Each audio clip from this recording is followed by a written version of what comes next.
Boa tarde, pessoal. Mais um evento, e esse é o último evento do ano.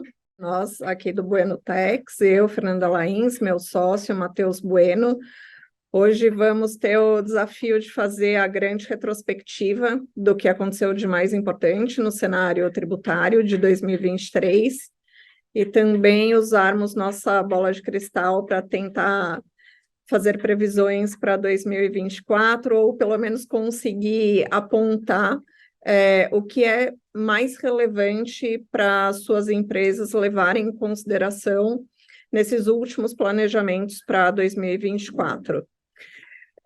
Então, como eu já disse, estamos aqui, eu e Matheus. Nós somos sócios do Bueno Tex. O Bueno Tex fez 4 anos nesse 2023, e nós estamos bastante orgulhosos de participarmos dos mais importantes rankings de advocacia do Brasil e da América Latina. A gente tem um especial agradecimento ao nosso time, aos nossos clientes e aos nossos parceiros. Nos nossos 4 anos, a gente sempre fez isso, sempre fez uma retrospectiva no final de ano e deu os palpites para o ano seguinte. Ouso dizer que a gente não citou muito, né? A gente, com algum grau de erro, mas a gente costuma imaginar para onde as coisas estão indo, né? Das decisões judiciárias, a gente nunca tem muita convicção, mas das iniciativas do governo, a gente, como a gente vai ver mais adiante, tem alguma experiência já de tentar antecipar alguns passos. E hoje a gente tem esse desafio de passar por esses temas que estão listados na tela, que nós julgamos tenham sido os mais importantes nesse ano de 2023, lembrando que muitos deles já foram objeto ou de artigos que nós escrevemos e que foram publicados na nossa newsletter, ou então de eventos que nós fizemos ao longo desse ano. Então, eu reforço aqui o convite que o Matheus já fez de vocês visitarem o nosso site, onde vão estar esses artigos, e também os links para os vídeos do YouTube desses eventos que nós já fizemos. Acho que a gente pode começar, então, pela coisa julgada, que foi basicamente o julgamento do tema 881 pelo STF. E como resultado desse julgamento, a gente teve o que costumamos chamar aqui de relativização dessa coisa julgada. Basicamente, o histórico desse julgamento que aconteceu no STF diz respeito à discussão de CSLL. Algumas empresas já tinham decisões transitadas em julgado que as autorizava a não recolher essa CSLL, né, sobre uma parte aí do seu lucro. Depois, posteriormente, esse tema foi objeto de julgamento pelo STF, e então, numa decisão de aplicação erga omnes, ficou decidida pela constitucionalidade dessa contribuição. O que se passou, então, a discutir foi o peso daquela decisão transitada em julgado que os contribuintes haviam obtido antes da declaração de constitucionalidade feita pelo STF. E o que se decidiu foi que a decisão em controle difuso pelo STF, seja por meio de ADIM, seja por meio de decisões em repercussão geral, que elas têm um peso, sim, maior do que aquelas obtidas por contribuintes de forma individual, quando, então, o STF julga ali em controle concentrado. O que isso significa, então, na prática? Que os contribuintes não têm tanta segurança assim quando eles obtêm suas decisões essas que vêm transitar em julgado. E quando eu digo que não tem tanta segurança assim, eu estou me referindo àqueles casos, aquelas matérias que ainda não foram apreciadas pelo STF em repercussão geral ou em ADIM, né, que é o famoso controle difuso. O que acontece? Essa matéria, ela pode ser revista pelo STF, então essa decisão do contribuinte que já tinha transitado em julgado, ela pode cair. E quando eu digo cair, é cair automaticamente, sem a necessidade de ação rescisória que era o remédio que a gente conhecia até então. Então, hoje em dia, quais contribuintes precisam ter um maior grau de preocupação? Aqueles que têm decisões transitadas em julgadas de teses que ainda não foram analisadas pelo Supremo num ambiente de originação que dê origem a precedentes qualificados, precedentes de observância obrigatória, então, por todos os juízos. Agora, o contribuinte que tem uma decisão transitada em julgado de uma matéria que já foi visitada pelo STF, aí esse sim tem mais tranquilidade. A gente tem conhecimento que as Big Four já deram um primeiro passo no sentido de rever junto aos seus clientes essas decisões que já transitaram em julgados em temas mais relevantes tributários, e nós aqui, né, que estamos do outro lado da mesa, como advogados dessas empresas, já respondemos se essas decisões poderiam eventualmente ser afetadas por essa tese que ficou definida no tema 881. Isso a gente está falando de empresas que são auditadas, então, aquelas que não são, eu acho que merecem esse mesmo cuidado.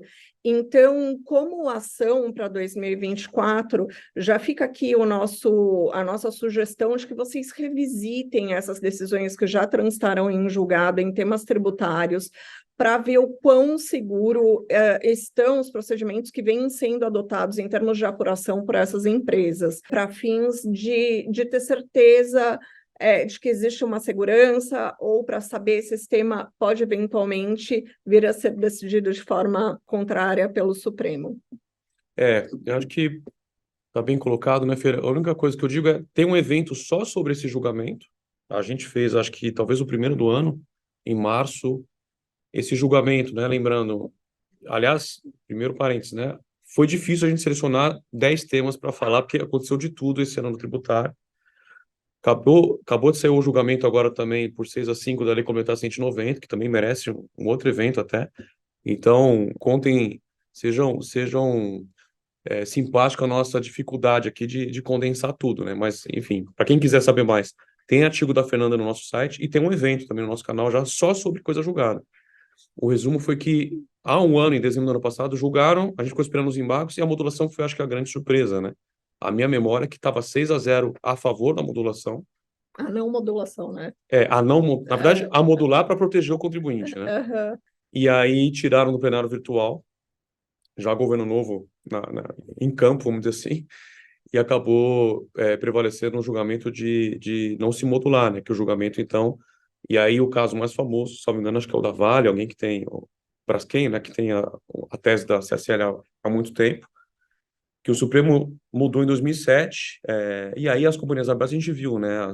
As notas divulgadas reconhecendo que o êxito passou a ser remoto, enquanto se achava até então que ia ser muito bom. E eu acho que a rotina, né, esse fluxo que está na tela, que a Gabi colocou para a gente, mostra isso para você saber se tem certeza. Então, para quem hoje, 2023, tem uma tese já transitada em julgado, tem que saber se já não houve a revisão da tese no Supremo. E para quem passar a ganhar uma tese tributária, tem que também ficar com um asterisco ali, esperando, porque se ela não for ainda convalidada em ação declaratória e um dia vier a ser, como os sistemas 881, 885 falam, é só ali que eu vou ter a certeza, né? Então tem um grau adicional de dificuldade no contencioso já complicado que a gente tem. Mas, de novo, temos mais material sobre isso no nosso site para quem quiser olhar. Eu acho que só antes da gente passar para o último tema, vale a pena a gente falar sobre o julgamento dos embargos que aconteceu agora em novembro, né? A gente teve o julgamento de mérito e a fixação da tese, e depois a discussão em embargos justamente da modulação, que era o que o Matheus estava mencionando. E esses embargos, por incrível que pareça, ainda não terminaram, né? Falta um último voto em que pese já se tenha feito maioria. Mas eu queria voltar nesse julgamento, porque a gente teve o voto do ministro André Mendonça, e ele propôs que fossem, justamente porque as discussões lá originárias envolviam montantes muito relevantes, ele propôs, então, que houvesse o pagamento dessa CS, né, dos tributos, mas a gente sabe que estava se falando ali da CS, que deixaram de ser pagos, mas sem a cobrança de multa e juros, como uma forma de alívio ali ao contribuinte que acreditava legitimamente que tinha uma decisão transitada em julgado e que garantia os procedimentos que ele estava adotando. O Barroso, o ministro Barroso, que é o relator desse caso e que já tinha julgado, né, já tinha proferido seu voto de uma forma desfavorável aos contribuintes, de forma a não modular a decisão do Supremo, ele se mostrou, de uma certa forma, animado com essa possibilidade de exclusão de juros e multa. Por que eu estou trazendo esse ponto? Porque, como esse julgamento ainda não acabou, né, tem um pedido de vista, pode ser que quando ele volte à pauta, a gente tenha alguma surpresa com relação a essa questão da multijuros, e aí eu acho que vai depender muito do lobby que for feito lá no Supremo. Mas só para a gente ficar ainda com o radar ligado, porque esse é um tema que está longe ainda de acabar completamente. A gente ainda não sabe quais vão ser os reflexos dessa tese que foi firmada para as teses que forem fixadas pelo STJ, né, porque essa decisão diz respeito única e exclusivamente às decisões proferidas pelo STF em ADIM ou então em repercussão geral, nada diz respeito às decisões proferidas em repetitivo e que têm o mesmo grau de vinculação. Então, acho que ainda tem muita coisa para acontecer em 2024 sobre esse tema, e mais uma vez a gente ressalta a importância daquelas empresas que têm decisões transitadas em julgado em temas tributários que revejam suas decisões para fins de deixar esse asterisco, como o Matheus falou. Esse entendimento, essa decisão pode ou não ser revertida. Perfeito. Aliás, essa tendência do STJ começar a querer seguir o STF, né? E já viu no tema modulação, por exemplo, a ministra Regina Helena, mês passado, julgou o sistema S, né? Para surpresa de muitos, desfavorável ao contribuinte, e propôs ali uma modulação, algo estranho, né? Tá todo mundo tentando entender o que ela tentou fazer ainda, mas ali pelo menos tem uma base no CPC para modular. Aqui, o tema 881, quando ele fala que o julgamento no Supremo, né, em erga omnes, desfaz a coisa julgada individual, ficou uma dúvida se esse julgamento também deveria dar o mesmo efeito para os julgamentos erga omnes no STJ, mas algo para a gente acompanhar com o desdobramento. Tudo isso, gente, no primeiro tema, né? Vamos tentar correr aqui, que a gente tem outros 9 para a gente falar. Vamos para o item 2. Mais um tema que mereceria um evento completo. Transfer price, né? Eu quando comecei a advogar, me formei em 2001. A lei do transfer price era relativamente recente, acho que, se não me engano, é de 96, 97. E a IN 243, na ocasião, era um motivo de grande contencioso, né? E aquela metodologia que hoje já parece jurássica do Brasil, de usar os métodos fixos e etc. Aliás, mais um parênteses, essa IN acabou de ter um julgamento no STJ, ou seja, 20 anos passaram e só agora estão julgando. Então, há muito se esperava uma evolução nesse tema. Isso aconteceu nesse ano de 2023, a gente já tem a regulamentação. Existe, inclusive, a opção, né, dos contribuintes de adotarem para esse ano de 2023 a nova sistemática, e é um mundo totalmente novo, né? É um mundo onde você tem novos métodos, mais operações sujeitas a esse controle, e novos conceitos importantes sobre o que é parte vinculada e quais são as informações que podem ser usadas como um parâmetro ali. Sobre o transfer pricing específico, né? Para quem é um tema complicado, porque para quem pouco viu, é muita coisa. E para quem já conhece bem, as questões pontuais e importantes são muito complexas, né? Para a gente tentar abordar. Mas acho que o que fica de mais importante aqui é uma lição de casa, né? Acho que todo mundo tem que se preparar, porque tudo bem que é verdade que há empresas que já optaram por adotar a nova sistemática durante esse ano. Mas mesmo quem ainda não fez essa opção, a gente está a um mês apenas de entrar em 2024 e já ser a adoção obrigatória. E isso muda brutalmente, tem uma capacidade de mudar brutalmente a incidência fiscal, né, sobre o custo fiscal brasileiro. E como é uma legislação há décadas usada no mundo todo, já é bem comum os grupos multinacionais, que são aqueles justamente que estão sujeitos ao transfer pricing, essencialmente, terem políticas de ajuste de preço interno.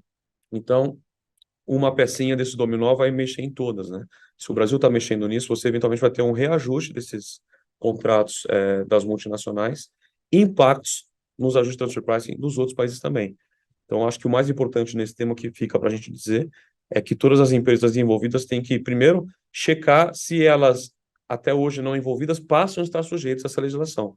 Porque, por exemplo, muitas operações com intangíveis ou até combinação de negócios, que na legislação antiga passavam ao passo disso, né, estavam fora do escopo da lei, passam a estar sujeitas. E os métodos que antes se usavam, para o bem e para o mal, também são todos novos, né? São todos renovados. Então, a grande palavra quando a gente fala de transfer price é o princípio do arm's length, né? De você comprovar que o seu preço é o mesmo, ou você tem a mesma margem que você teria em uma relação entre partes não relacionadas. Só que se a lei antiga partia de princípios, fórmulas fixas, agora a gente tem o princípio como a única regra geral e muita facilidade ou muita flexibilidade para o contribuinte poder provar que o preço que ele efetivamente praticou está dentro desses parâmetros.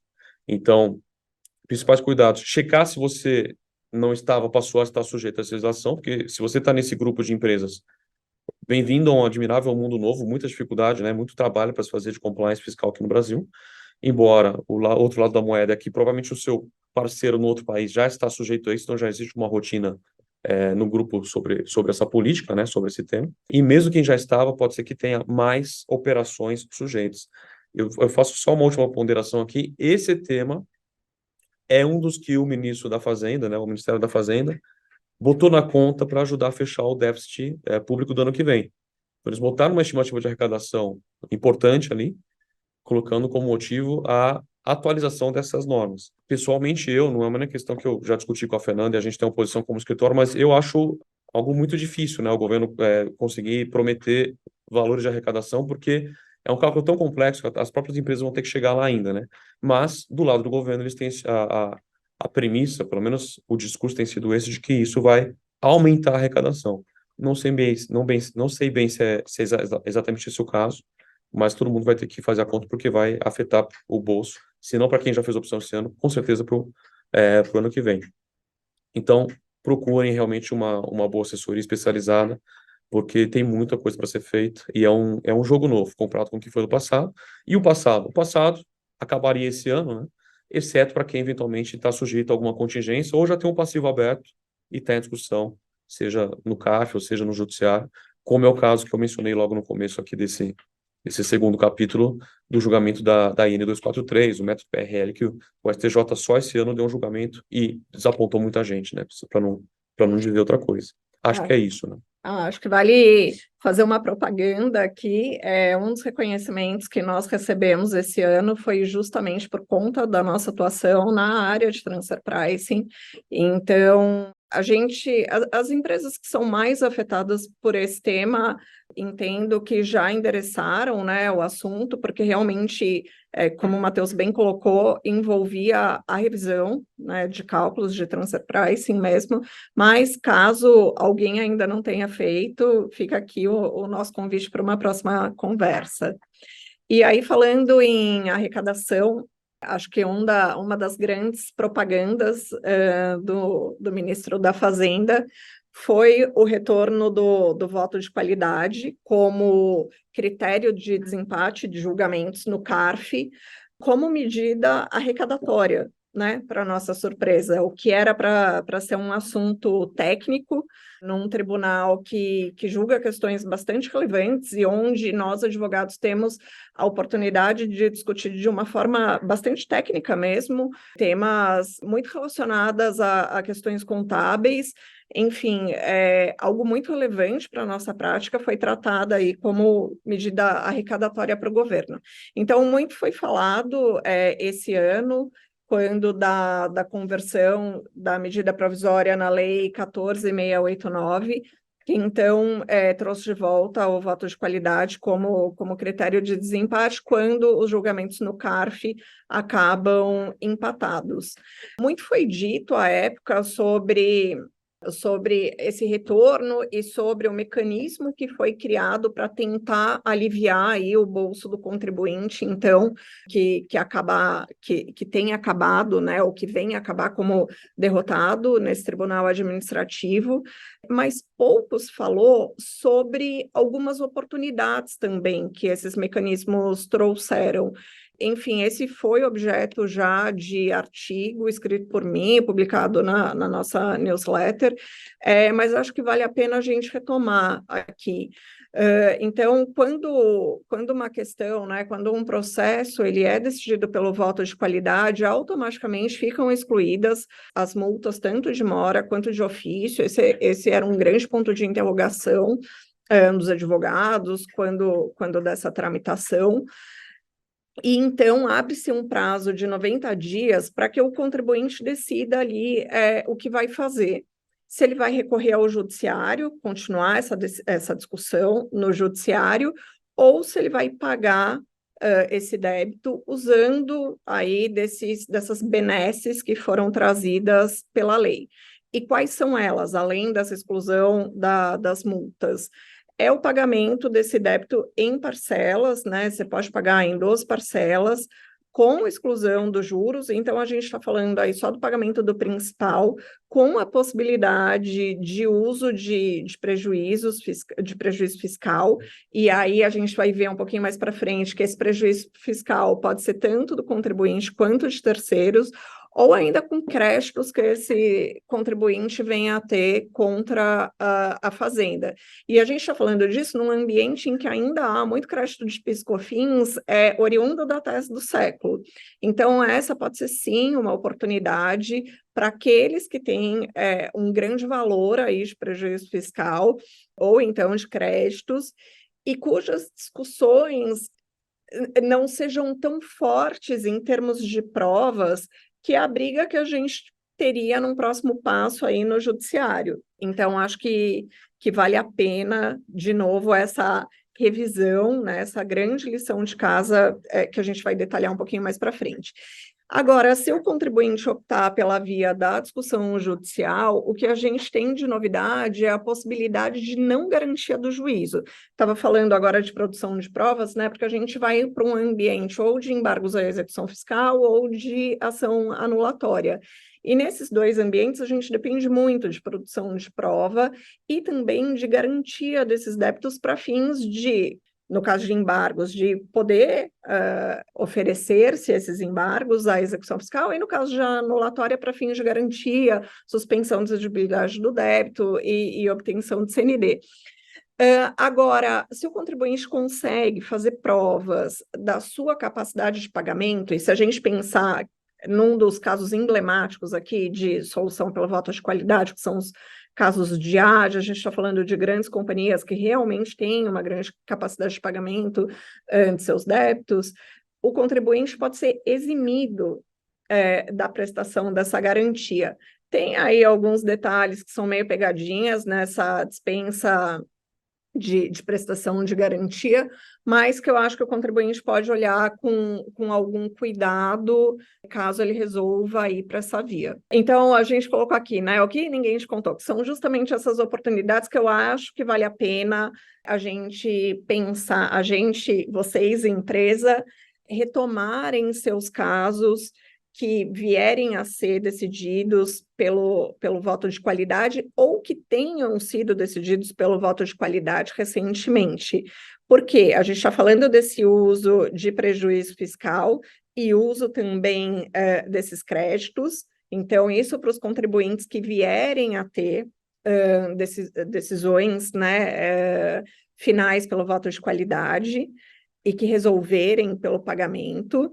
E aqueles contribuintes, aquelas empresas que tiveram decisões recentes pelo voto de qualidade e que resolveram seguir para o judiciário, mas que ainda não tiveram uma decisão em segunda instância, acho que vale a pena sentar, conversar com seus advogados, ou pedirem uma segunda opinião sobre as chances de êxito, sobre as provas que já foram feitas até então e que vão impactar nesse julgamento quanto às chances de êxito, para checar se não vale a pena retomar para essa fase do pagamento com aqueles benefícios, porque isso foi autorizado por essa lei que foi editada. Então, esses contribuintes que estão nesse limbo aí, aguardando decisão de segunda instância, vale a pena checar se os benefícios financeiros que são ofertados pela lei não são maiores do que o risco que você vai correr continuando esticando essa discussão no judiciário. E com relação aos casos que ainda não foram judicializados, que estão ali ou aguardando ajuizamento de execução fiscal, ou enfim, o contribuinte tomar alguma providência com relação ao ajuizamento de anulatória, nesses casos o benefício é ainda maior, porque você pode retomar, aliás, não são ainda maiores, são iguais, você pode retomar, excluir juros, excluir multa e optar por aquele pagamento parcelado em 12 vezes, com uso de prejuízo e etc. Então, isso pode acabar sendo uma grande vantagem. Aqui eu só faço uma observação. Parece que transação não existia há o quê? 3 anos atrás? É um fenômeno relativamente recente, né? A Sim. lei é 2020, se não me engano. E acho que ela é a constatação pela autoridade pública, né? De algo que para os particulares já é verdade há muito tempo. É melhor um acordo ruim do que uma briga boa, né? Então, acho que para quem nos ouve aqui, boa parte de vocês, como tomadores de decisão, eu acho que tem que simular o cenário no mínimo, porque não fazer nada também tem um custo, né? O cenário basal, que é deixar o processo seguir e continuar brigando, tem um custo importante, né, de manutenção desse contencioso. E o governo, a procuradoria, ciente disso pro lado deles também, está fazendo, usando e abusando dessa nova faculdade legal. Uma das novidades que a gente traz aqui também nesses slides mais para frente até os estados começaram a regular isso, né? Porque para eles também, né? Eles sabem que manter o contencioso é muito custoso e se deixar para o final, às vezes não sobra nada. Então, às vezes é melhor realmente um acordo. E quando o voto de qualidade ressuscitou, né? Porque o histórico que ele era, como é hoje, deixou de ser e voltou de novo. O acordo já veio, o acordo feito, costurado republicamente no Congresso, foi para, olha, vamos dar uma contrapartida ao contribuinte, né? Porque seguir na briga também cansa a todos. O que é uma estratégia, por muitos vista como algo melhor do que a dos antigos refises, né? Os refis, os parcelamentos, onde você não tinha muito como diferenciar, ou até teria, mas não era feito, né? E hoje, muito da capacidade contributiva, tudo isso está envolvido. Então, a gente costuma ser bastante consultado de brigas importantes, que estão sendo bem conduzidas por colegas nossos, mas que há que se considerar uma questão muito pragmática, né? Se realmente não é melhor puxar da tomada e assumir uma perda do que ficar apostando no êxito total, né? É algo que veio mais ainda importante quando o voto de qualidade mudou no começo desse ano. Direto ao ponto, procure sempre seu advogado. Vamos para o próximo? Offshore. Esse tema offshore está junto com outros 4 no nosso último evento de setembro, então tem um evento específico para ele. De lá para cá, houve algumas alterações, porque quando a gente fez o evento, salvo engano, ainda era uma medida provisória, 1171, onde o governo tratava especificamente do investimento offshore, e depois ele juntou esse tema com o tema dos fundos que eles têm chamado de onshore, né, dos fundos fechados. Então, hoje há um projeto de lei, está em vias de ser votado no Senado, já foi aprovado na Câmara, um placar relativamente tranquilo para o governo, né? E é mais um dos temas que o governo está botando na conta para fechar o orçamento do ano que vem. Quando eu mencionei inicialmente que são 4, né? É porque no nosso evento de setembro a gente falou de uma parte que talvez seja mais para indivíduos, né? Pessoa física, imposto de renda pessoa física, que é esse item aqui, offshore, os cotistas de fundo fechado, que é o segundo, e aí tem outros 2 que a gente vai falar hoje também, que é o JCP e a subvenção. No tema de setembro, né, no evento de setembro, a gente chamou tudo isso de reformas do imposto de renda, porque esse é o ano da reforma tributária, né? Mas ela era do consumo, tem essa segunda parte. Entrando propriamente aqui no offshore. Esse aqui é um resumo de vários artigos da lei, mas acho que os destaques dessa pretendida mudança, né, é você, essencialmente, deixar de tributar o indivíduo, a pessoa física, residente fiscal no Brasil, quando ele recebe propriamente o investimento lá fora, que é o regime atual, e passar a tributar quando esse rendimento já pode ser considerado como realizado, ainda que haja uma estrutura no meio do caminho. Primeira parte os investimentos feitos diretamente por pessoas físicas, né? Hoje, a gente tem vários clientes nessa situação. Quando qualquer dólar novo cai na sua conta, né? Qualquer rendimento novo que cai, você tem que fazer uma série de perguntas, né? A primeira delas é qual a natureza desse rendimento, porque você vai ter eventualmente 2 tipos de apuração. ou a chamada tabela progressiva, ou o ganho de capital. Na tabela progressiva, a tabela convencional do imposto de renda já está 27,5%, e no ganho de capital, normalmente uma alíquota de 15%, né? Mas que pode evoluir até 22,5% quando você tem ganhos expressivos, começando ao ganho superar 5 milhões de reais até passar a 30 milhões.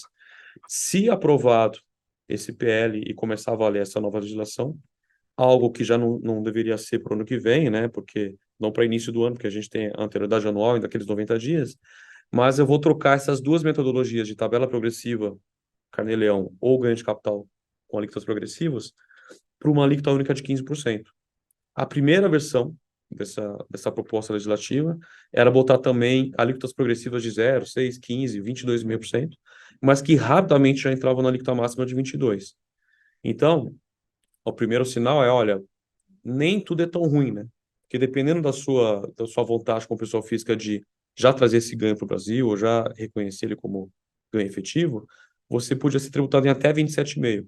Na legislação proposta agora, né, se aprovado, você vai cair de 27,5% para 15%, pensando nos exemplos que não são de ganho de capital. E algumas desvantagens, né? Uma delas, por exemplo, a variação cambial, que sempre foi tida como isenta, especialmente se você deixar o recurso em conta não remunerada, ou se o seu recurso tem como origem moeda estrangeira, né? Que para quem mandou dinheiro para fora não é o caso no primeiro instante, mas se esse dinheiro ficar sendo reinvestido, cada vez é mais importante essa parcela, ela deixaria de ser isenta. Então tem um grande pedágio nessa nova legislação, uma notícia ruim, que é o início da tributação dessa variação cambial, que boa parte dela poderia ser tida como isenta até então. Também tinha uma outra grande vantagem, que é para quem passou a ser residente fiscal no Brasil com ativos adquiridos na condição de não residente, sempre houve uma isenção desse ganho de capital, né, na venda desse bem. Isso também deixaria de existir. Então, o governo não deixa de naturalmente ganhar mais, né, e por isso que entra na conta de fechar o déficit ano que vem, mesmo naquelas aplicações detidas diretamente por pessoas físicas residentes fiscais no Brasil. Ele tentou dar alguma colher de chá, com também uma vantagem para ele, permitindo que as pessoas físicas, se aprovada essa medida, optassem por atualizar o valor de alguns ativos do exterior. E aí você, quando faz isso, né, você imediatamente tem um acréscimo patrimonial que seria um ganho de capital sujeito às alíquotas de 15%, mesmo nessa nova legislação e mesmo na anterior. Então eles estão deixando você eventualmente fazer isso, tributando numa alíquota menor, mas você está fazendo a opção por antecipar esse imposto. Então, como em muitas coisas, quando a gente fala de planejamento patrimonial, eu acho que é importante entender qual que é o plano de vida, né, dessa pessoa. Então, o investidor tem que pensar onde que ele está investindo, qual que é a finalidade dele e o que que ele vai fazer com esse dinheiro, porque eventualmente essa legislação pode ou não ser uma oportunidade.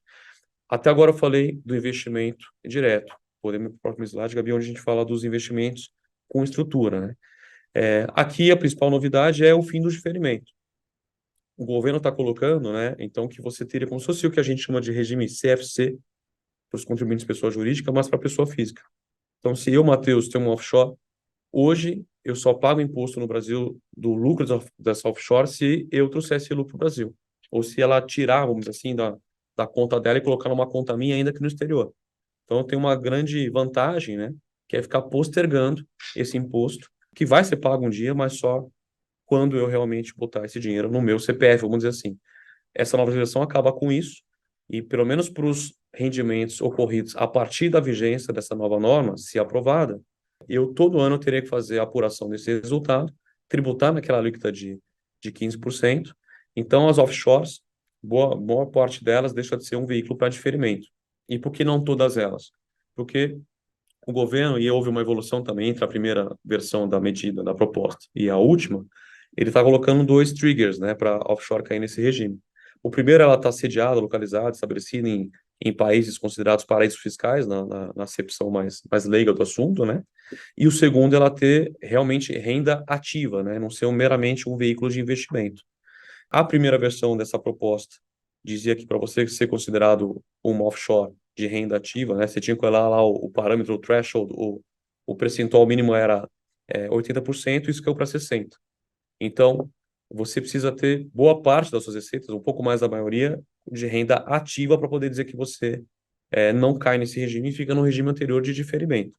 mas se você tiver em paraíso fiscal, você imediatamente já cairia nisso, né? Então a gente tem as duas obrigações para você cumprir. Algo que é importante, acho que eu destacar, eu ouvi alguns colegas mencionando que isso ofenderia a retroatividade e tal, mas a nossa interpretação aqui é que isso só vale para resultados a partir da vigência dessa medida, diferente dos fundos onshore, que vai ser um capítulo adiante aqui da apresentação, onde realmente o governo quer pegar o estoque do passado. Aqui o governo está realmente respeitando a retroatividade, dizendo, olha, resultado 2024, por exemplo, em diante, entra na distribuição automática e tributação automática. E o lucro, até o prejuízo do passado, esse eu não vou mexer, ele fica na regra antiga, ou seja, só quando eu realmente tiver a distribuição pro sócio, né, ou cotista, o que for, é que eu vou tributar. Exceção seria, de novo, uma opção do contribuinte em atualizar os valores dos ativos e aí antecipar essa tributação. Senão, ele fica no regime de diferimento. E terceira e última observação no tema aqui de investimentos via estrutura é que o governo estaria, né, se aprovado esse projeto de lei lá no Senado, finalmente dando uma regulação tributária mais explícita para os trusts. E aí o que acontece com o trust? Ele passa a ser visto como algo sujeito à declaração, o que até hoje é algo ainda passivo de discussão, né? Quem que declara, quando declara, como declara. Então seria passivo de declaração pelo fundador do trust, ou pelo que se chama de settlor, né? Até o momento em que acontece a condição que isso passa a ser do beneficiário. Então o beneficiário passa a ser o potencial realmente beneficiário dos rendimentos lá e passa a declarar isso. E os rendimentos, tal qual no offshore, passam a ser tributados na figura do beneficiário assim que percebidos pelo trust. Então, o trust passa a ser também transparente com o tratamento aqui no Brasil direto na declaração no imposto de renda dessa pessoa física. Por qual alíquota? Aqueles mesmos 15% de quem tem investimento direto. E acaba a vantagem, então, de haver uma estrutura no exterior ou de haver uma offshore, seja trust? Não, ainda não morreu ainda esse assunto. Eu acho que o caminho convencional de quem tem uma offshore, no paraíso fiscal para investimento em nome próprio, boa parte disso pode parecer que sim, mas existem muitos efeitos vindos da variação cambial, né, e da compensação de prejuízos, né, porque offshore você tem essa possibilidade dentro da entidade ali de fazer isso, ou dentro do trust, o que na pessoa física diretamente não necessariamente vai ser verdade. Então, repito a observação que a gente fez no começo, que não é algo que nasce com essa proposta, é algo que foi sempre verdade. O importante é entender o plano de vida, né, do contribuinte, do cliente ali, e aí você vê se para esse plano de vida a estrutura atual deve ser alterada ou se ela ainda pode ser vantajosa. Ou seja, muito offshore que o pessoal está achando que vai morrer se aprovar dessa proposta, talvez seja mantida, porque ela tende a ter a sua utilidade, sem contar muitas outras questões de como é que a contabilidade dessa offshore vai reconhecer esse resultado. A primeira versão do projeto dizia que essa contabilidade deveria ser feita nos moldes brasileiros, já houve uma flexibilização para que se admita os princípios internacionais ou do país de residência lá da entidade. Então, assim, é um novo capítulo, né, se aprovado na tributação, que tende a gerar alguma demanda e alguma alteração, que vai provavelmente gerar arrecadação para o governo, especialmente as hipóteses de antecipar, né, o contribuinte pagar uma alíquota diferente, mas que acho que não acaba com esse mercado e com esse tipo de estrutura. Direto ao ponto, o que fazer? De novo, acho que acompanhar o andamento no Congresso, né, e essencialmente buscar o seu assessor para você checar se algum planejamento já feito precisa ser atualizado ou se a estrutura atual precisa, de alguma forma, ser substituída por outra, porque pode ser que surja uma oportunidade que ainda não está sendo vista, né? Eu acho que, especialmente, a regulamentação do trust, né, e o tratamento, um bom motivo, uma boa novidade aqui é essa lei reconhecer que a transferência entre o settlor, né, o beneficiário, se daria a título ou de doação ou de herança. A gente já viu julgados, teve gente que foi para o judiciário e não conseguiu decisão, o juiz dizendo que, olha, na verdade, isso aqui é um rendimento novo. Então, a situação piorou, né, para quem entrou nesse caso judicial. Aqui a justiça deu, o projeto de lei, perdão, dá algum motivo para comemorar. Porque pelo menos eu fujo do risco de alguém dizer que eu tributaria pelo imposto de renda a herança, né? A herança é isenta de imposto de renda, a doação é isenta de imposto de renda, o que se discute a tributação e em quem tributar o rendimento. Então, essa já é uma boa notícia do projeto. Então, vale a pena procurar o seu assessor para E discutir. essa é uma pauta, uma das apostas que a gente faz para 2024, que esse projeto realmente deve andar, né? Porque ele está ligado ao tema arrecadação e ele está ligado às próprias pautas sociais do governo, né? Em termos de transferência mesmo O de discurso está riqueza. alinhado. Então, está super alinhado. Esse é um tema para o qual a gente acenderia aí um alerta para fins de revisão mesmo, porque acho que esse é um dos assuntos que a gente deve ver andar bem rapidamente em 2024. É difícil. A gente, em eventos passados, fazia até um bolão, né, de qual projeto que vai ou não vai. Isso é um pouco difícil de dizer, porque, assim, faltam dias úteis na agenda, no calendário do nosso Congresso para votar tudo que estão se esperando que se vote, né? Então, a gente já está entrando em dezembro, essa sexta-feira, então uma boa chance disso aqui não dá. Mas, junto com o próximo tema da Fernanda aqui, com as subvenções, esse era uma das apostas do governo, e é o que está lá na boca para ser votado, nesse caso no Senado. Mas vamos para o próximo aqui, tem 5 subvenção. E tem 5 subvenções. Eu vou tentar ser rápida, então não vou voltar lá na origem das subvenções e tal. Mas o que a gente quer falar é basicamente dos julgamentos que aconteceram ou que não aconteceram nesse ano de 2023, dentro do tema. A gente está falando aqui basicamente, né, das subvenções de ICMS. As subvenções para custeio foram lá atrás equiparadas às subvenções de investimento. A gente está falando aqui basicamente de subvenções que depois vieram a ser chamadas de subvenções positivas de ICMS, que são basicamente os créditos presumidos de ICMS. E também estamos falando daquelas subvenções negativas, que são as reduções de base de cálculo, reduções de alíquota, é o que se convencionou chamar de subvenções negativas. Todas elas são equiparadas a subvenções para investimento.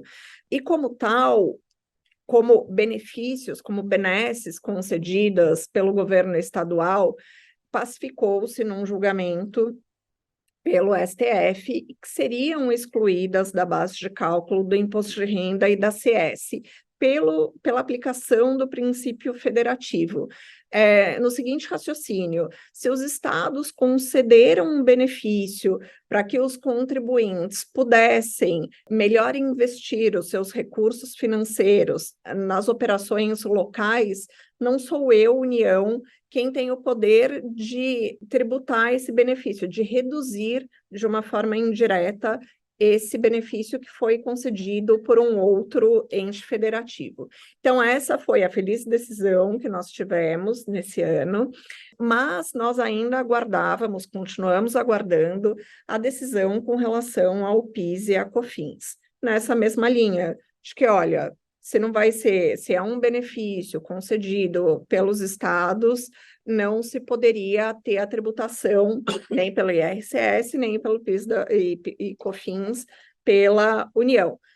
Não vou entrar aqui nos detalhes de cada uma das teses, enfim, conceito de receita e faturamento versus conceito de lucro, acho que isso não vem ao caso aqui, porque o importante mesmo é dizer que no meio desse imbróglio todo, né, foi editada uma medida provisória mudando toda a sistemática de tributação das subvenções. Só voltando aqui na decisão um pouquinho do STF, com relação ao IRCS, do STJ, houve aquela diferenciação das subvenções positivas e negativas, porque, em se tratando de crédito presumido, ficou decidido que não precisaria ser constituída reserva de lucros para fins de não tributação desse crédito presumido, né? Agora, se a gente estivesse tratando das subvenções negativas, aí sim deveria ser observada a constituição de reserva e de não utilização dessa reserva para outros fins que não aqueles inerentes à própria operação e expansão da empresa. Com a MP, o que o governo pretende fazer é mudar drasticamente o sistema de tributação dessas subvenções. Essas subvenções seriam tributadas tanto pelo IRCS, PIS, COFINS, Em contrapartida, o governo concederia um crédito de imposto de renda que poderia ser utilizado para fins de compensação com quaisquer outros tributos federais. Só que daí essa é a grande propaganda, né, que se faz da medida provisória, propaganda feita pelo governo. Mas quando a gente entra ali no detalhe da MP, a gente vê que a benesse não é tão grande assim. Por quê? Porque ela limita o cálculo desse crédito à vinculação dessa receita, dessa subvenção, a despesas com amortização ou com depreciação desse investimento. Então, o que ela está dizendo? Olha, necessariamente você precisa empregar essa sua receita de subvenção na expansão do teu empreendimento. E ali, então, se essa receita tiver umbilicalmente ligada às despesas depois de depreciação e amortização, então você vai poder tomar o crédito de IR sobre essa parcela. Então, você vê que o crédito não vai ser do valor full da sua subvenção, até porque a gente não vai estar falando sobre todas elas, e sim só aquelas ligadas mesmo à expansão do empreendimento. Então, essa é uma primeira limitação que o governo faz, em que pese, por outro lado, ele tire a obrigação ali de constituição de reserva.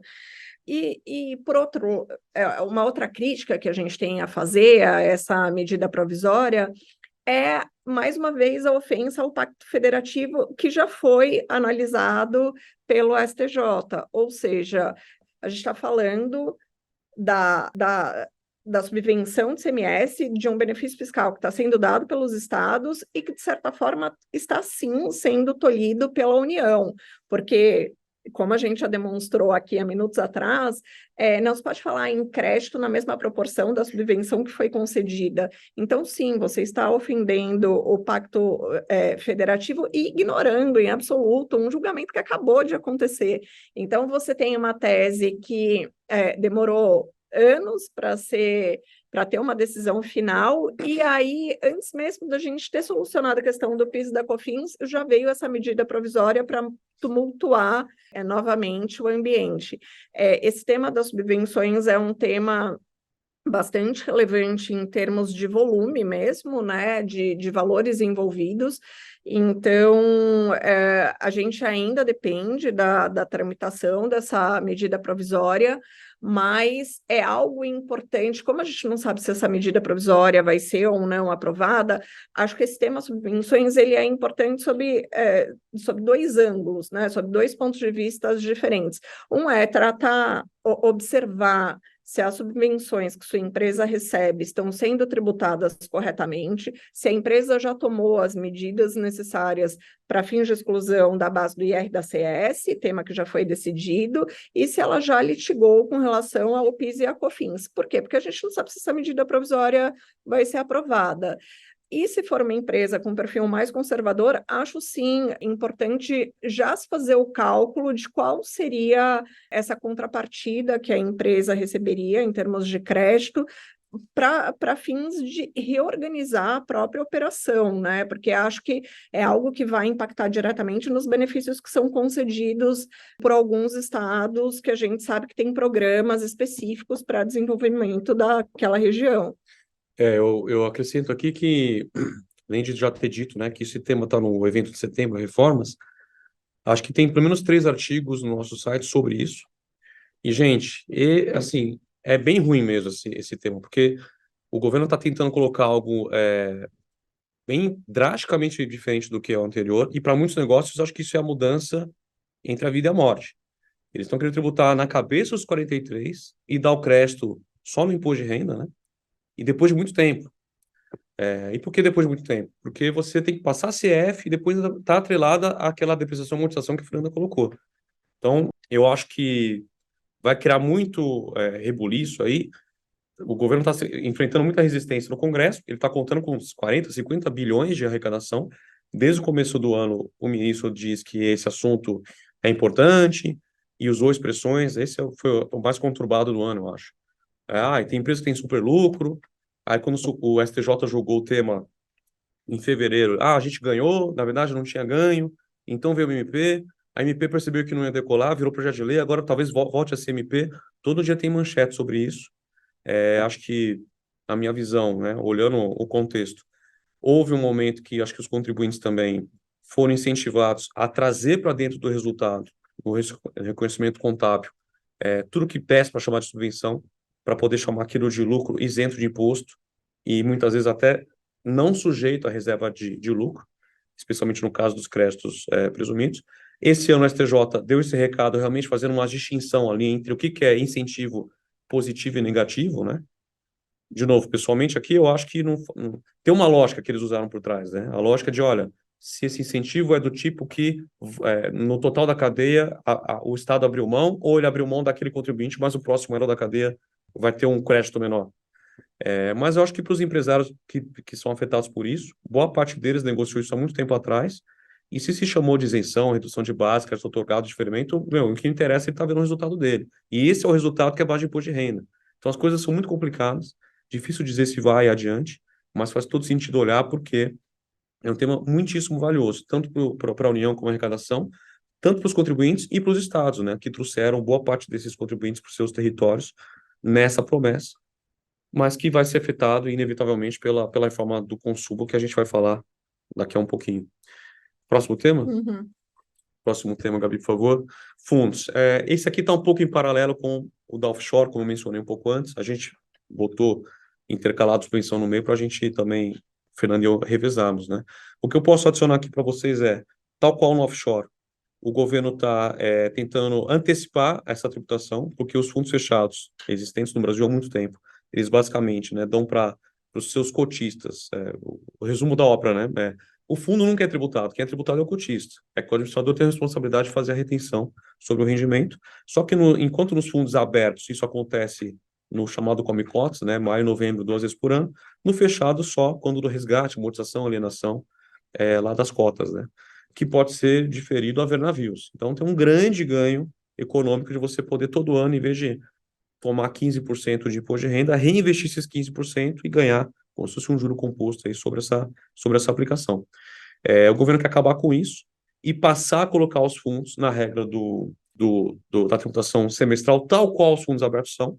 Então, como a Fernanda falou em relação ao outro tema, tem um pouco de sintonia, né, dessa mudança com o discurso do governo de tributar os mais ricos e beneficiar os outros, tanto que essas medidas vêm em paralelo àquela prometida atualização na tabela de imposto de renda, que beneficia a maior parte dos contribuintes, e aqui a gente fala de fundo fechado, os cotistas, os dados que são toda hora divulgados seriam apenas 2.500 fundos e pequenas famílias, porque o patrimônio mínimo investido é 10 milhões, enfim, tem muita coisa aí de mito também, né? Não existem tanta precisão nisso, mas é verdade que é uma parcela menor de contribuição desenvolvida e que o governo quer passar a tributar com a frequência. O grande ponto aqui, né, é que ele quer fazer isso e mesmo no primeiro come cotas, que seria, se aprovada essa medida, maio do ano que vem, já tributar todo o passado.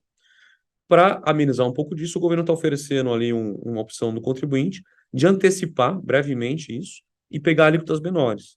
Outro dia, um dos nossos colegas postou um artigo chamando isso da escolha de Sofia, né? Olha, você vai fazer o quê? Você vai querer brigar para não tributar esse passado ou você vai querer jogar a toalha, não brigar e pegar a alíquota menor? É um belo desconto, né? A diferença de alíquotas entre o regime convencional de 15 e a tributação antecipada.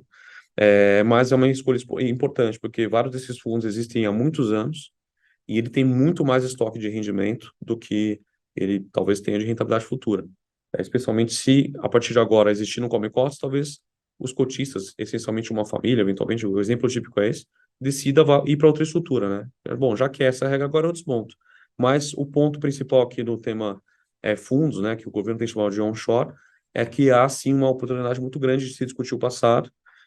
Não existem precedentes especificamente sobre essa retroatividade da lei em fundo fechado, porque é a primeira vez que isso aconteceria, embora já tenha sido tentado pelo menos 4 vezes anteriormente, mas a gente já viu especialmente tributação de controlado do exterior e outros precedentes, o judiciário ser simpático ao contribuinte e fazer prevalecer a norma, né?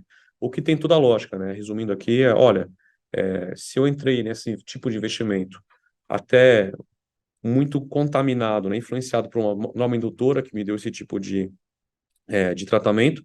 Não faz sentido você mudar a regra agora e aplicar essa regra ao rendimento do passado. Eu passar a ser tributado aos rendimentos futuros, tudo bem. Sem contar outras variáveis de liquidez e outros problemas que possam existir nesse tipo de estrutura. Em paralelo, vem outras regras, né, mudando o número mínimo de cotistas de FII, de FIAGO, para ver isenção do rendimento, e mantendo alguns outros tipos de estruturas no Come Cotas, mudança de estrutura, mas a grande novidade, e onde está boa parte da arrecadação que o governo quer atingir aqui, é no rendimento do passado, dos fundos fechados. Então, direto ao ponto, acompanhar naturalmente, esse tema tá fervendo lá, e a tempo, né, de eventualmente tomar a decisão de fazer antecipação ou não, ou entrar com a discussão, ter a simulação dos valores envolvidos e do prognóstico de risco aqui. Essa acho que é a nossa recomendação quanto a esse item. Próximo, deixa eu ver se tem alguma pergunta aqui, né, Fer? A Priscila Moraes perguntou para a gente se com a MP, acho que ela falando do tema anterior da suspensão, né, se volta a existir a problemática da suspensão para custeio investimento. De alguma forma volta, né? Tinha aparecido no normativo dos anos 70 e houve muita discussão sobre isso quando as normas brasileiras contábeis passaram a ser mais padronizadas com o internacional, mudou um pouquinho, né? Porque daí deixou de ser reserva de capital, passou a ser reserva de lucro. Com a Lei 160 acabou em tese essa discussão e com esse julgamento do STJ também, mas voltaria a ter, né? E é um grande problema, né, Fer? Porque na redação do projeto de lei da MP, ele fala que você tem que provar a expansão e implementação, mas você eventualmente tem benefícios que foram sendo renovados de um projeto que já estava lá, né? Então, assim, muito pano para manga, mas com certeza voltaria a uma discussão, ouso dizer, pior do que já existiu com relação ao que é investimento e custeio. Justamente pelo próprio conceito em si e pela questão da vinculação, né, para concessão de crédito de R da receita às despesas com amortização. Então, obviamente que o governo estaria falando só sobre as subvenções para investimento. Então, acho que vai ser uma... E aí você pega exemplos de distribuidoras, né, que são incentivadas. Ela eventualmente não tem. A parte de investimento dela em ativo, depreciável, amortizável é muito pouco, né? Não faz sentido. Mas, enfim, estão se passando por cima disso. E aí seria uma briga muito mais complicada. Então, dependendo do incentivo, vai ficar, acho que, uma arma muito forte para o contribuinte, né? Que é o princípio federativo que não está sendo alterado em nenhum momento. Então, deveria valer o raciocínio anterior para o futuro, se aprovada essa medida.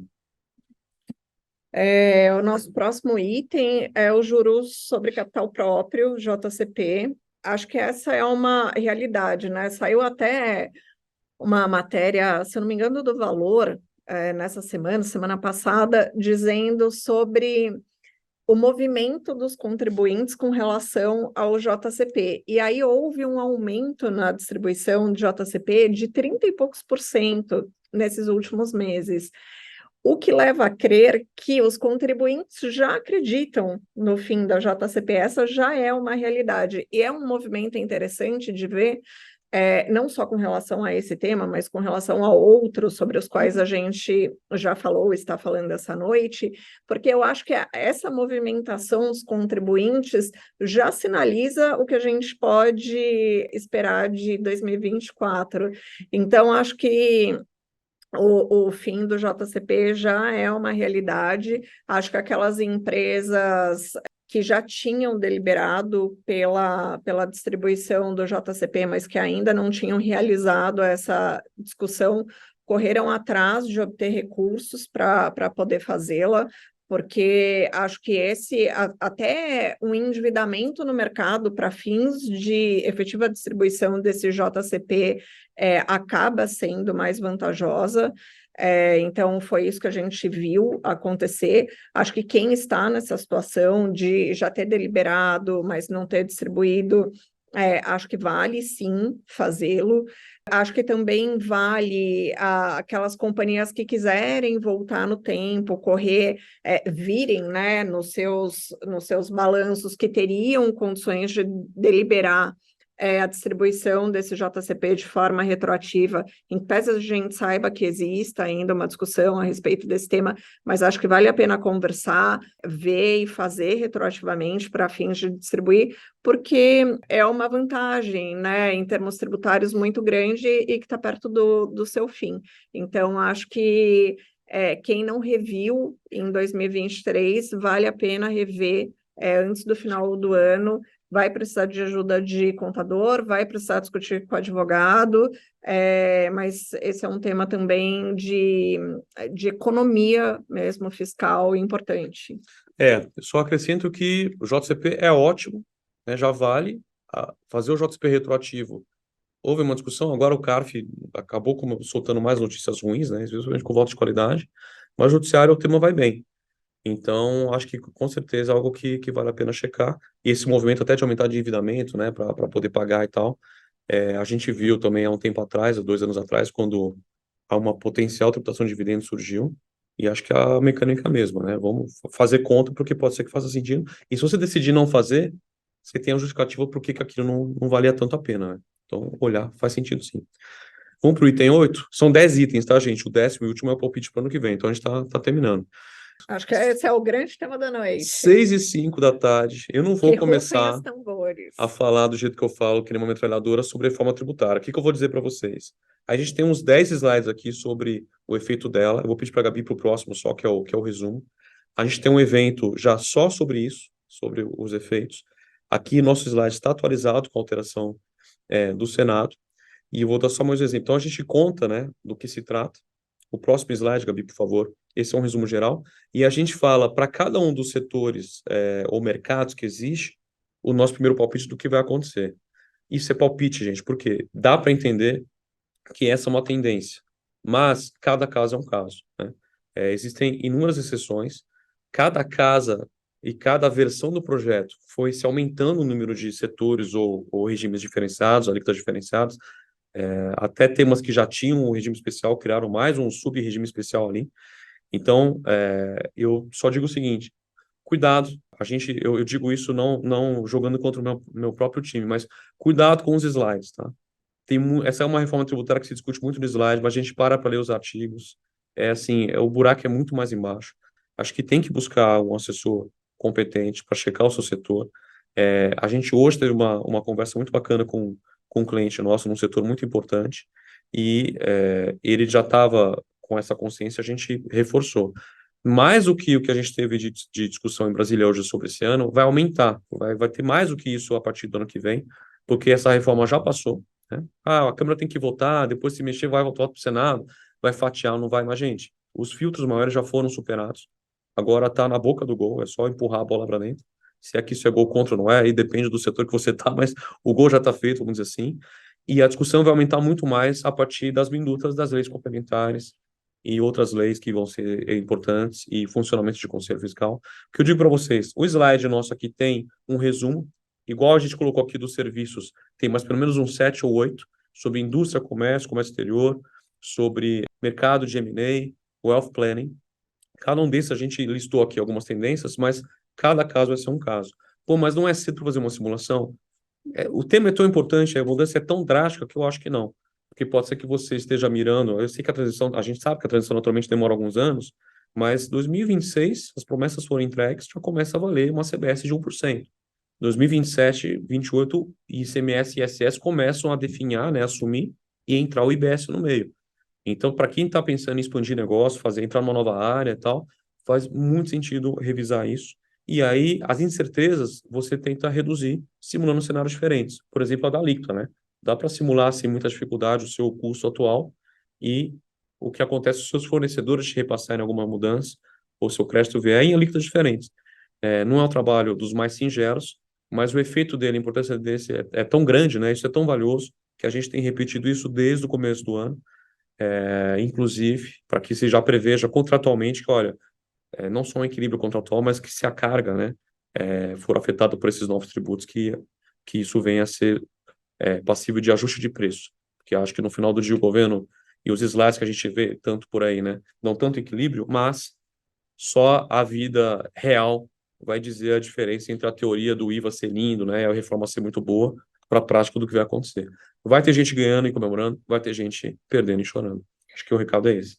Eu acho que, só reforçando aqui, a gente fala de reforma, e aí muita gente é cética ainda com relação à reforma, mas mesmo para esses céticos, acho muito relevante já lidar com esse novo horizonte e já prever isso nos seus contratos atuais. Eu acho que essa é a lição de casa número 1. A lição de casa número 2 é entender em qual setor vocês estão inseridos, e entender se as organizações, as entidades que representam esse setor já estão ativas nas casas legislativas. Esse é um segundo ponto. O outro ponto é o estudo interno, porque, gente, a reforma é uma realidade, seja ela inteira, como a gente colocou aqui nos slides, seja ela fatiada. E é sim importante que esses estudos comecem a ser feitos internamente, porque a gente está falando aqui de uma possível, do mais básico, tá? Da possível parametrização dos sistemas de vocês.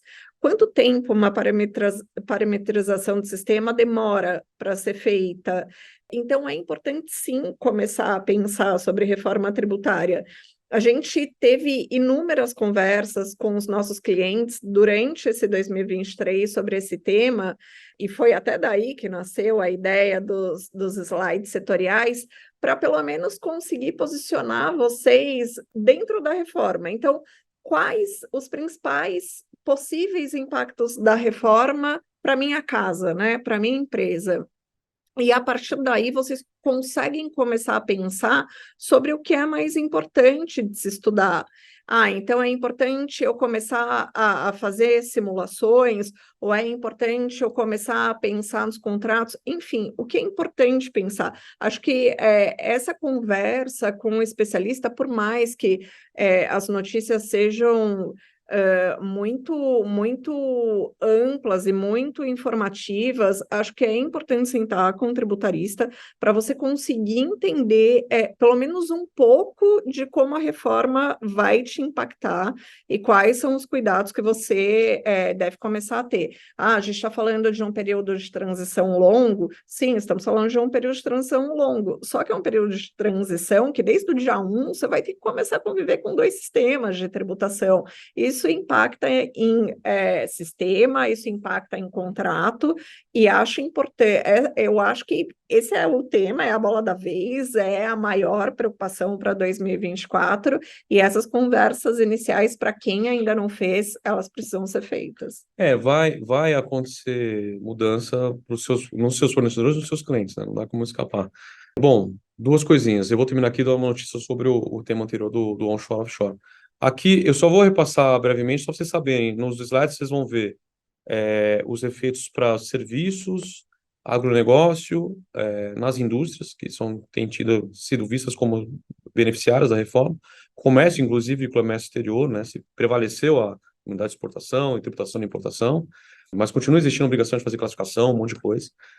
Instituições financeiras, enfim, incógnita, né? Vão definir um regime novo, também a mesma coisa para o setor imobiliário, e a gente ainda tenta antecipar alguns efeitos para o pessoal de M&A, né, para operações. Então, quem está pensando em comprar um negócio, fundir ou vender, vai ser importante. A mesma coisa, embora seja uma reforma de consumo, tem mudanças importantes para planejamento patrimonial. Então, sem repisar aqui, né, tá para ser votado e importante vocês procurarem assessoria específica. O segundo ponto que eu quero dizer é que o Senado, eu acabei de receber a notícia aqui, acabou de aprovar, vai para o presidente sancionar, vetar o PL do offshore e do fundo fechado. Então, parece que houve uma pequena alteração para mexer, não sei dizer ainda, estamos ao vivo aqui, mas enfim, esse evento já está um pouquinho desatualizado quando a gente fala que é um projeto de lei MP, agora já tende a ser votado, o governo não contava com essa arrecadação, ele tem um prazo lá, né, para sanção ao veto, duvido que ele vá usar ele até o final, mas enfim, já estamos, 2024 já começa com uma grande novidade aí. Penúltimo tema, né, ainda falando de 2023, outras coisas, né, outros tópicos, né, a gente, enfim, tem um trabalho enorme aqui, só para resumir o que vai ficar ou não na apresentação, a gente pretende terminar nos próximos 10 minutinhos, então, só para passar um resumo do que mais importante aconteceu em 2023. Bom, muita coisa, né, Fer? Mas a gente separou em duas questões. Algumas teses, né, ou questões de de temas que acho que são relevantes. Eu mencionei um pouco antes o início do julgamento do Sistema S, o governo é uma das teses mais valiosas no tema previdenciário, né? Começou mal para os contribuintes, o primeiro voto da relatora, que é vista como uma ministra boa para o contribuinte, tinha gente batendo panela, fazendo campanha para ela ir para o STF, ela não foi, mas enfim, ela deu um voto já contrário e tentou passar um pano ali dando uma modulação. Mas começou o julgamento, a gente deve esperar notícias E para o ano que detalhe, vem. essa modulação que ela sugeriu veio como sugestão de outro ministro, eu não vou me recordar agora o nome dele, mas o que já indica um cenário não muito favorável, né? Porque a gente já sabe o voto da relatora. E se teve um outro ministro sugerindo a modulação, é porque certamente ele vai acompanhar o voto da relatora. Então, essa é uma tese bastante aguardada pelos contribuintes. A gente está falando de uma economia muito grande, né, sobre o valor da folha ali, né, sobre a contribuição que é calculada sobre o valor da folha atualmente. Então, esse é um julgamento que a gente vai acompanhar de perto em E um outro 2023, adendo, né? em Se esse 2024. julgamento os contribuintes ganham, a gente poderia esperar uma mudança já no custeio do Sistema S, porque realmente o impacto é muito grande, né? Justamente dos maiores empregadores que são quem mais contribuem. E a gente falou muito de reforma do imposto de renda, acabou de aprovar no Senado aqui o offshore e tal, muito da reforma do consumo, mas nada veio ainda de nenhuma parte do governo sobre a reforma da tributação da folha. Pelo contrário, a gente acabou de ter o veto da prorrogação da duração de folha, uma novidade dessa semana passada. Mas, enfim, a gente espera que nas ondas de reforma tributária, né, a do consumo está passando, a do imposto de renda, uma parte está passando, uma parte vai ficar para o futuro. O último item aqui, item 10, é sobre isso. E a previdenciária está ainda longe do horizonte, mas a tendência é o que se espera que uma hora ela venha, né? Outra novidade do ano foi o aumento do ICMS. A gente ainda tem estados divulgando isso, né? Alguns culpando o que aconteceu lá em 2022, anterior, sobre a redução do ICMS, o que se chamou de blue chips, né, no energia e combustíveis, mas muitos jogando a conta já na reforma tributária, né? Como a reforma tributária ela veio no discurso de simplificar, da segurança, mas não aumentar a arrecadação, mas manter a arrecadação, já estão jogando essa cota. Então eu vou aumentar a alíquota agora para depois dizer que eu tenho o direito de manter isso, porque senão eu vou ficar para trás nas repartições do IBS, né? Então essa é uma novidade importante do ano e está um pouco camuflado no meio de tanta coisa acontecendo, né? As transações tributárias, né, federais e aqui em São Paulo, a grande novidade na esfera federal é a primeira transação que vai ser aberta no âmbito do contencioso. Então, aqueles contribuintes que tiverem contencioso sobre que tiverem contencioso vai ser aberta, acho que abre em janeiro ou fevereiro, não me recordo agora essa opção. E aqui em São Paulo também, eu acho que o Estado está seguindo o exemplo bem sucedido do governo federal e abriu agora esse primeiro programa de transação. Acho que alguns contribuintes ainda tinham uma grande esperança de verem novos refises. Não nos parece que teremos tão cedo um novo refis. Acho que tanto o governo federal quanto os governos estaduais vão continuar seguindo a linha da transação. E a gente passou por provas de fogo, né? Teve a pandemia, muita coisa aconteceu, nitidamente o caminho da União tem sido pelo caminho das transações, e acho que é uma tendência. As hipóteses de parcelamento convencional estão aí, né? Os 60 meses e tal, mas os descontos que a gente já viu no passado, eu acho que vão ficar limitados a essas hipóteses de transação, onde a Procuradoria tenta fazer um equilíbrio, né? Da capacidade do contribuinte pagar e do prognóstico da tese, algo assim. Isso é uma notícia. A Procuradoria também soltou muita coisa esse ano, né? São algumas notícias de que ela começou a disponibilizar alguns pareceres e que as transações eles escolheriam bem a dedo as teses ali que estariam passíveis de transação, mas é realmente o fato de São Paulo começar a adotar uma lei, a lei é a lei nacional, né? Então, os municípios podem começar a seguir essa tendência também. São Paulo foi a ponta de lança aí fora da União.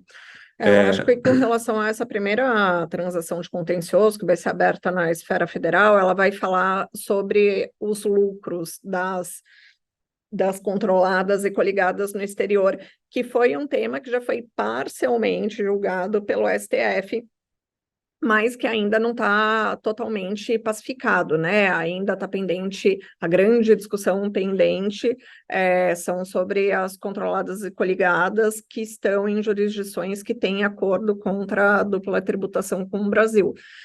Então, essas transações de contencioso são transações que, diferentemente daquelas de débitos em geral, são transações que dependem muito de uma conversa da empresa com seus advogados, né, os patronos dessa tese específica, para a qual vai ser aberto esse novo edital, para ver de novo chances de êxito, como está andando a sua ação individual.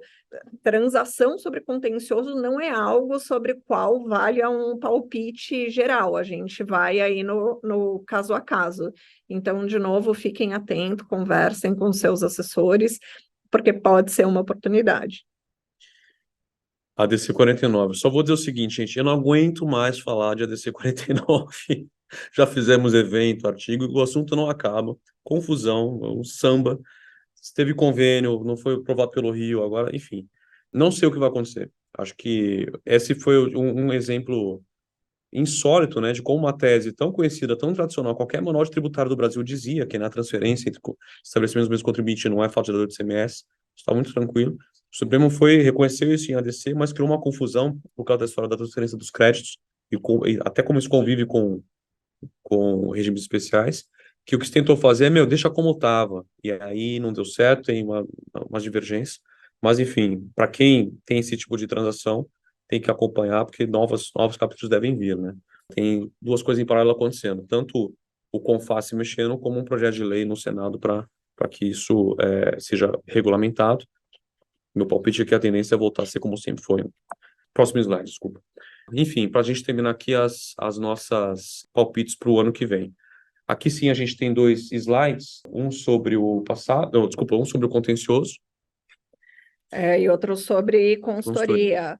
Acho que os temas de consultoria, eles vão estar mais na moda em 2024. Acho que a gente teve anos em que o contencioso foi objeto aí de muitas manchetes. Não acho que essa é a tendência para 2024.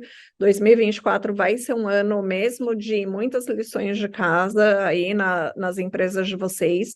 Espero que vocês já tenham separado o budget para os advogados tributaristas, que vai ser bem importante em Bom budget. 2024. Mas brincadeiras à parte, acho que no A Ana até pintou nossa apresentação, né, Ana, que ela não gostou dessa parte. Tô brincando, né? Acho que a grande aposta aqui para o contencioso continuam sendo as teses filhotes da tese do século, né? Exclusão do PIS/COFINS da própria base, exclusão do ISS da base do PIS e da COFINS, exclusão do ST da base do PIS e da COFINS, que ainda não foi julgado, enfim, todas as teses filhote da tese do século não foram analisadas. A gente tinha uma questão política aí, né, também, pela qual essas teses não foram julgadas, são teses que envolvem muito dinheiro. Não sei se essa paralisação, se essa mansidão do STF vai continuar em 2024, ainda mais da surpresa que eles tiveram, né, do presentinho que eles ganharam no final do ano do Congresso. Então, eu acredito numa maior movimentação em 2024. Espero que, em muitos dos casos, os contribuintes saiam vencedores. De novo, acho que a gente vai depender muito do ambiente político. A gente sabe da grande pressão que o governo federal tem feito sobre o STF, especialmente por conta da arrecadação. Então, vamos ver. Acho que foi um momento assim de muita conversa em 2023, mas, de novo, acho que em 2024 a gente tem chances de ver os julgamentos começarem a acontecer. Cobrança do ICMS de FAO, acho que vai quase na mesma linha das teses polêmicas que nunca acabam. Vamos ver se... Esse acabou de julgar, né? Acho que hoje julgaram 6-5. Olha, duas novidades no mesmo dia. Salvo engano, a STF julgou essa tarde ou essa manhã, 6-5, dizendo para cobrar. Então, assim, quando essa tese surgiu, lembrando, né, aquela história que o DIFAL não está na Lei Candir, então só tem uma lei complementar, o Senado fez, Bolsonaro foi passar de jet ski e assinou em janeiro a lei. E aí, então se assinou em janeiro, ela não pode ser cobrada esse semestre de FAO durante 2022, só 2023. O STF está dizendo, por 6-5, prevalecendo a posição do relator, que é o Alexandre de Moraes, que poderia, sim, ser cobrado. E essa tese tinha duas questões envolvidas. Tinha o de FAO novo, que é aquele que nasceu na emenda 87, 88, não lembro, que é do e-commerce, né? E tinha um de FAO antigo, que também nunca teve na Lei Candir. Mas o STF está indo por cima. O que a gente sempre diz com essa tese, tinha que se tomar cuidado, que o ICMS tem aquela problemática do artigo 166 do CTN, de provar que você não repassou no preço, ou está autorizado pelo cliente a recuperar, e houve, sem uma crítica aqui aos nossos colegas tributários, mas houve uma certa tendência no mercado de, não, essa tese é muito boa, né? O princípio da anuidade é muito fácil, tá? Não pode e tal. Mas assim, se você já vendeu e botou no preço, ou você repassou e agora vai ter que se virar com isso, ou não. E para quem eventualmente teve que eliminar, embora esse movimento acho que foi abafado, né? Que os TJs rapidamente não aceitaram essa tese, o problema seria maior agora, né? Mas enfim, uma novidade que acabou de ser julgada hoje pelo que a gente está sabendo. A gente E tem. ainda falando sobre DIFAL, né, eu acho que, apesar desse ser um assunto relativamente antigo, eu acho que vale a pena alguns contribuintes voltarem na nova legislação de DIFAL, porque alguns jabutis foram colocados ali, né? Se a gente for pensar em base dupla, por exemplo, muito pouco Sim, foi falado, explorado sobre isso. é. Todo mundo ficou muito focado nessa questão da anterioridade, esqueceu de ir a fundo nessa legislação. A gente tem, acho que, um ou Tem um dois artigo, o artigos, 2 né, sobre isso, que sobre isso. a 190, ela ficou famosa pela anterioridade, mas ela realmente tinha outras questões envolvidas, por exemplo, na hora de pagar o default, não poder descontar o crédito da não punibilidade. Ou na hora de calcular a base ser diferente da base do ICMS normal. Então tem mais coisas envolvidas ali, o STF só julgou a anterioridade, e salvo engano só julgou a anterioridade do novo default, mas teve gente que, em relação ao default tradicional, não estaria sendo afetado por esse julgamento. E a gente está falando de uma lei de 2022, né? Então a gente ainda está dentro do prazo, vale a pena voltar. A gente talvez possa, quando mandar esses slides, mandar o link dos artigos que a gente tem mencionado aqui, porque tem oportunidade aberta ainda nesse e-mail, que não que está sendo julgado. A gente tem um último slide que a gente colocou aqui sobre o que esperar 2024, né, em relação à parte de consultoria. A gente fez questão de trazer as 7 maldades que a gente escreveu no artigo no final do ano passado, que a gente esperava que podia acontecer esse ano com relação ao imposto de renda.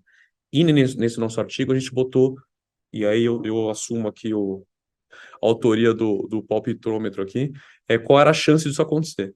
Então a gente falou de dividendos, JCP, fundo imobiliário, lucro presumido e simples, né, que vira e mexe estão sendo ameaçados, fundo fechado, imposto de grandes fortunas e offshore. Então a gente achou que o governo ia tentar atacar essas 7 coisas, mas o nosso palpite era qual era a chance disso vingar. Então, das 7 que a gente estimou no ano passado, em dezembro do ano passado, 4 pelo menos o governo já pôs na mesa, né? Que foi o fim do JCP, a tributação de fundo imobiliário, que mudou um pouquinho, né? Não foi uma versão tão ruim como a primeira, de que não teria mais isenção de rendimento, mas foi uma versão que mudou o número mínimo de cotistas. Fundo fechado e offshore. E aceito no Congresso. 2 já foram aceitos agora. Então, agora, hoje, dia 29 de novembro, o Congresso está aceitando que tanto offshore quanto os fundos fechados, né, o que eles estão chamando de onshore, possam ser tributados. E um pouquinho do fundo imobiliário. Então, o que a gente acha com isso? Que deve vir, né, para o ano que vem, algumas outras coisas. Eu, pessoalmente, acredito que o dividendo é a bola da vez, né, porque a conta não está fechando, né? Tem 160 bi de déficit no orçamento que se pretende cobrir. Boa parte das estimativas do governo de cobrir isso vem de temas que são difíceis de mensurar, como a gente já mencionou, o transfer pricing e mesmo o voto de qualidade. Por que é difícil mensurar? Porque o transfer pricing é uma realidade difícil para todo Subvenção, mundo. Como né? é que é? E a É. subvenção, desculpa, a subvenção também. Mas o voto de qualidade, especialmente, né, o contribuinte pode ir para o judiciário, né? Houve aí rumores de que, por exemplo, a Petrobras ou empresas com participação do governo já iam jogar toalha e ajudar na arrecadação, mas aí tem toda uma questão de compliance, de governança dessas instituições, dessas empresas poder fazer isso. Mas eu acho que dividendo é uma bola da vez, porque a conta não está fechando, ele vai ter que ir atrás, mesmo aquilo que ele acha que ele vai arrecadar, talvez não seja tanto. O presumido, né, e o Simples, eu acho que eles devem se manter, porque é boa parte da base de contribuintes, e mesmo na reforma tributária que mexeu muita coisa, o Simples já ficou ali, né? Então é meio que uma vaca sagrada do tributário brasileiro, para o bem e para o mal. O IGF talvez venha por uma questão de discurso, né? Mas mundialmente se sabe que é um imposto pouco efetivo, né? Pouco eficiente em arrecadação, então muito trabalhoso para fazer passar, que é um imposto novo, né? E a gente tem uma reforma do consumo passando, que até falou de outros temas que não só consumo, mas também IPVA, IPTU, até ITCMD, e nada falou sobre isso, então não sei se vem, mas acho que o dividendo deve vir.